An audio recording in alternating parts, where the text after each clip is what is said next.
اعوذ باللہ من الشیطان الرجیم، بسم اللہ الرحمن الرحیم۔ میرے عزیز ہم وطنوں، السلام علیکم۔ اس دنیا کو بنانے کے لیے اللہ پاک نے بہت سے پیغمبر آدم علیہ السلام سے لے کر اور حضرت محمد صلی اللہ علیہ وسلم تک آخری نبی بنا کر دنیا میں بھیجے۔ بہت حالات دنیا کے برے تھے، ہر طرف اندھیرا ہی اندھیرا تھا، ساری دنیا میں ان کے پریشانیاں تھیں۔ تو آپ کی پرورش، آپ کی پیدائش کا دن پوری دنیا میں، پوری عالم اسلام میں منایا جاتا ہے، اور پاکستان میں اور دیگر ممالک میں بھی منایا جاتا ہے۔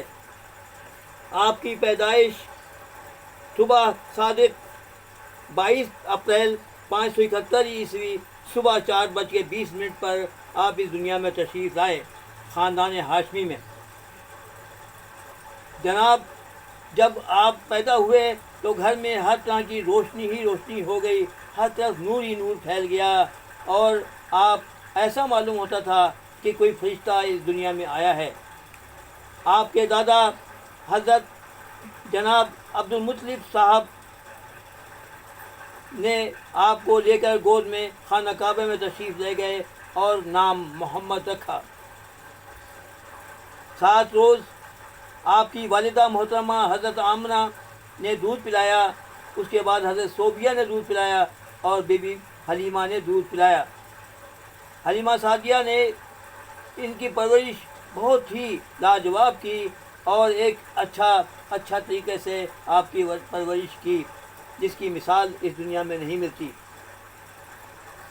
آپ اس قدر ان سے محبت کرتے تھے کہ جب بی بی حلیمہ تشریف لاتی تھیں تو آپ کھڑے ہو جاتے تھے اور اپنی چادر مبارک پھیلا دیتے تھے اور اس پر بیٹھنے کے لیے کہتے تھے، اور وہ اس پر بیٹھتی تھیں۔ اس دوران حضرت آمنہ جو کہ آپ کی والدہ تھیں، وہ اپنے خاوند کی قبر کی طرف مدینہ منورہ میں لے کر ان کو گئیں، اور وہاں پر مریض ہو کر وہ وفات پا گئیں۔ اس طرح آپ جب ابھی پیدا بھی نہیں ہوئے تھے تو آپ کے والد صاحب کا انتقال ہو گیا، اور اب والدہ صاحبہ کا انتقال ہو گیا۔ تو آپ کی پرورش آپ کے دادا حضور نے کی، اور بہت اچھی طریقے سے کی، اور اس کی مثال یہ ہے کہ آپ نے ان کو یہ کہا کہ جس طرح چاہو تم اس دنیا میں کام کر سکتے ہو، تم ایک اچھے انسان ہو۔ اچھے انسان ہونے کی وجہ سے یہ حالت تھی کہ لوگ آپ کی قسمیں کھایا کرتے تھے، اور آپ ان کے امانتیں رکھا کرتے تھے، جو کہ پوری طریقے سے ان کی حفاظت کر کے ان کو دیا کرتے تھے۔ 8 سال کی عمر میں جب آپ تھے تو آپ کے دادا کا انتقال ہو گیا، اور آپ کے چچا ابو طالب نے آپ کی پرورش شروع کی۔ اس دوران میں آپ کی جو بات تھی وہ یہ تھی کہ پرورش کے ساتھ ساتھ آپ اس قدر مقبول ہو چکے تھے کہ لوگ آپ کو کہتے تھے بچہ ہو تو ایسا ہو، بچہ بہت ہی پیارا بچہ ہے، سچا ہے، کبھی جھوٹ نہیں بولتا۔